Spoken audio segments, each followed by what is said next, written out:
Good afternoon. I just returned from the scene of a horrific accident that led to a high-level anxiety all the way from Western New York to Albany to Washington. But before I describe the details, I want to be very, very clear to Americans and New Yorkers. At this time, there is no indication of a terrorist attack. Let me repeat that. At this time, there is no indication of a terrorist-involved attack here at the Rainbow Bridge in Western New York. At 11:27 this morning, a car going at a very high rate of speed crashed into a median at Niagara Street, just minutes from here.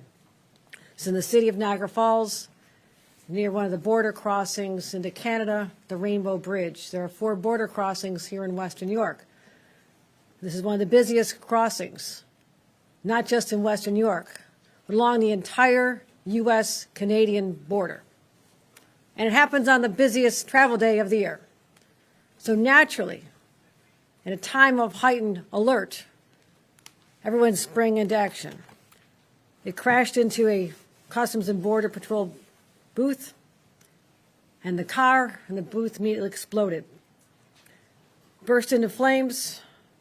I saw the video of an airborne vehicle that was absolutely surreal. You actually had to look at it and say, was this generated by AI? Because it was so surreal to see how high in the air this vehicle went, and then the crash and the explosion and the fire. That video will be released very shortly. As I said, we're not aware of any threats to this area, but I state the caveat that the investigation is ongoing. If you can imagine, this vehicle basically incinerated. Nothing is left but the engine. The pieces are scattered over 13, 14 booths. So it is a large scene, and it's going to take a lot of time for our federal law enforcement partners who are with me here today and I'll identify, to be able to piece together the real story, to identify the make of the car. Obviously, there is not a license plate. I've been briefed by law enforcement for the last hour. New York State Police, Colonel Andy Crow, Colonel Allen, other law enforcement officials. I've been joined by Andy Bowker, who is the Special Agent in charge of the Customs and Border Patrol. I was also briefed by the SAC from the FBI. Also was on the phone with Secretary of Homeland Security Mayorkas. The FBI Director, Christopher Bray, has reached out. The White House has reached out. My staff has been in communication with all of them.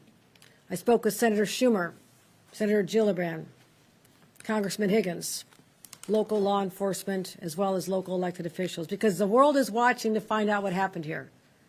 And again, at a time when there's such high anxiety, stress levels are already high, and we've been on heightened alert since October 7th. That's why it's so important for me to stand here and tell the world, based on what we know at this moment, and again, anything can change, there is no sign of terrorist activity with respect to this crash.